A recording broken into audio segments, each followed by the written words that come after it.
Hello everyone. So অনেকদিন পরে ভিডিওটা ছাড়ছি, লেট হয়ে গেল একটু। এটা অনেকদিন আগেকারই ভিডিও। তো আমরা চলে গেছিলাম বিয়ে বাড়িতে, 2026-এর ফার্স্ট বিয়ে বাড়ি। তো আমাদের বিয়ে বাড়ি বলছিল দীঘাতে, আমার মামার শালির বিয়ে। তো এই যে আমরা চলে এসেছি ধর্মতলায় ক্যাবে করে। তো আমাদের বাস ছাড়বে এখনই। বাস বলতে বলতে ছেড়েও দিল। তো আমরা এখন হল্টে দিয়েছে একটা কোলাঘাটে। তো এখানে আমরা একটুখানি কিছু খেয়ে নিলাম, কারণ রাত্রে কিছু খেয়ে আসা হয়নি। তো আমরা সকালবেলা ঢুকে গেলাম 7:30-এর মধ্যে দীঘা। এই যে রেডি হয়ে বেরিয়েও পড়েছি আমি। কেমন লাগছে আমাকে জানিও। আমাদের গায়ে হলুদের অনুষ্ঠানের জন্য না, এখন আমরা গায়ে হলুদে যাচ্ছি, কিন্তু আমি রেডি হয়ে গেছিলাম। তারপরে তখন খেতে গেছিলাম টিফিন সকালে। তারপরে আমার মাও রেডি হয়ে গেছে আবার হোটেলে গিয়ে। তো এইবার আমরা ফাইনালি বেরিয়ে পড়েছি আমাদের লোকেশনে যাওয়ার জন্য, গায়ে হলুদের। তো আমাদের হোটেল কিঞ্জলে আমরা আছি, আমরা মামার বাড়িতে থাকিনি আমরা হোটেল কিঞ্জল থেকে আমাদের লোকেশন, বিয়েবাড়ির লোকেশন অনেকটাই দূর, প্রায় বলতে পারো অনেকটাই গ্রামের ভেতরে পুরো। সো ওখানে আমরা পৌঁছে গেছি। এই যে এখানে অনুষ্ঠান চলছে শাখা কলা পরানোর। ততক্ষণে তোমরা একটুখানি এই যে ডেকোরেশন দেখে নাও চারিদিকের। খুব ভালো হয়েছিল ডেকোরেশনটা, আমার তো খুবই ভালো লেগেছে ডেকোরেশন।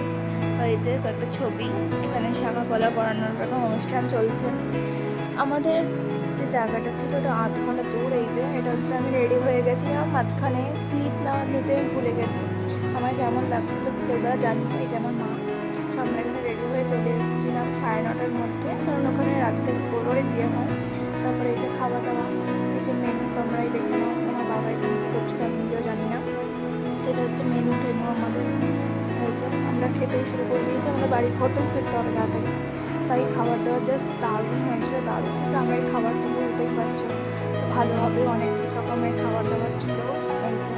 এই যে লাস্টে মিষ্টি খেয়ে দই খেয়ে আমরা একটুখানি ঘুরে ফিরে তারপরে আস্তে আস্তে টোটো করে হোটেলে ফিরে এলাম। আর এই যে আমাদের মেন আজকে শো স্টপার হচ্ছে বউ, তারপরে হচ্ছে আমি আমার ফিট চেক করছিলাম এখানে শাড়ি পরে, এখানে স্টাইল টাইল করে ভিডিও করে। এখন তারপরে আমরা বেরিয়ে পড়লাম আমাদের হোটেলের উদ্দেশ্যে।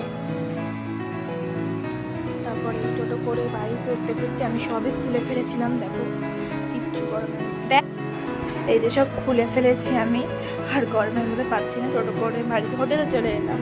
এই যে সকালবেলা আমরা চেক আউট করে নিয়েছিলাম হোটেল থেকে, একটুখানি সমুদ্রে ঘুরে অনেকদিন পরে দীঘা আসা হলো।